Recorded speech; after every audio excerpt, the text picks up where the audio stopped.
प्रवर्तन निदेशालय के द्वारा लीगल कंसल्टेंट्स की वैकेंसी निकाली गई है। और देखिए वैकेंसी आपकी थोड़ी नहीं है, बहुत ज़्यादा वैकेंसीज देखिए निकाली गई हैं। 75 आपकी वैकेंसीज हैं। और लोकेशन कहाँ रहने वाली है? At various office of the directorate of enforcement across India. ठीक है, इंडिया में कहीं पर भी रह सकती हैं आपकी डायरेक्टरेट ऑफ एनफोर्समेंट के ऑफिस में। लीगल कंसल्टेंट की है 75 वैकेंसी हैं, तो बहुत अच्छी है भाई। देख लेते हैं आखिर क्या क्या आपका क्राइटेरिया एलिजिबिलिटी रहने वाला है भाई। तो यहाँ पर देखिए, the directorate of enforcement department of revenue ministry of finance new Delhi invites application from eligible candidates for engagement hearing as legal consultant on short-term contract basis to assist the directorate in the discharge of its functions under the Foreign Exchange Management Act आपके ये, और prevention of money laundering act, fugitive economic offender foreign exchange regulation act, ये आपके इनके अंतर्गत आपका काम रहने वाला है लेजिस्लेटिव। और बट देखिए वैकेंसी भाई यहाँ पर कॉन्ट्रैक्ट बेस की है। देख लेते हैं टीन्योर कितना है, तो थोड़ा बहुत नहीं है भाई, 3 साल का रखा है इन्होंने, और इसको 5 साल का किया जा सकता है अगर काम आपका परफॉर्मेंस अच्छा रहता है। ठीक है, आगे अब यहाँ पर देखते हैं क्वालिफिकेशन, सबसे महत्वपूर्ण हमारा एरिया है।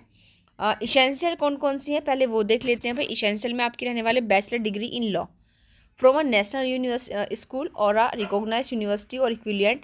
The candidates are required to submit attach the experience certificate issued by the bar association in support of the claim of practice। भाई यहाँ पर देखिए LLB की डिग्री होनी चाहिए, जिसके साथ ही बार एसोसिएशन का मतलब एक सपोर्ट करते हुए सर्टिफिकेट आप लगाएंगे। और कितना एक्सपीरियंस चाहिए भाई? 3 साल का मांग रहे हैं मिनिमम, ज़्यादा नहीं मांग रहे, 3 साल का ही मांग रहे हैं। और court dealing with any criminal and fiscal court, यानी कि आपने जो है जो काम आपने किया है वो आपका क्रिमिनल या फिर फिक्शल लॉ से संबंधित होना चाहिए। और कैंडिडेट्स हैविंग LLM डिग्री में बी गिवन एडिशनल एडवांटेज। और अगर बच्चे के पास, जो कैंडिडेट है उसके पास LLM की डिग्री है, तो उसको एक्स्ट्रा एडवांटेज यहाँ पर देखिए वेटेज जो है दिया जाने वाला है, प्रीफरेंस दी जाएगी। एज कितनी है? नॉट मोर देन 35 ईयर्स, यानी कि 35 साल से ज़्यादा नहीं होनी चाहिए। फीस कितनी रहने वाली है भाई? The candidate who is engaged as legal consultant will be paid consolidated fees of 80,000 per month with annual increment. भाई यहाँ पर ये फीस दे रखी है, लेकिन यहाँ पर है ये सैलरी आपकी कितनी है? आपकी 80,000 पर मंथ रहने वाली है विद एनुअल इंक्रीमेंट। और भाई 10% इंक्रीमेंट होगा आपका पर ईयर। तो भाई 80 ईयर्स आपको स्टार्टिंग में मिलने वाली है, हर साल आपका 10% जो है एनुअली मतलब आपका इंक्रीमेंट होगा, बढ़त होगी आपके परफॉर्मेंस के हिसाब से।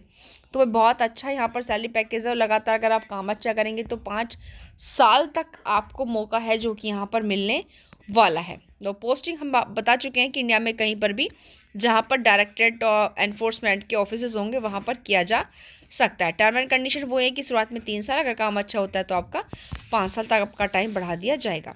ये आपका फॉर्म का परफॉर्मा है, ध्यान देखिएगा। और बाकी आई थिंक जो भी महत्वपूर्ण आपकी चीज़ें थी, ये आपका डॉक्यूमेंट्स की बता रहे हैं क्या क्या आपको यहाँ पर लगाने हैं। ठीक है, तो जो भी देखिए आपके लिए महत्वपूर्ण बातें हैं मैं आपको बता चुकी हूँ।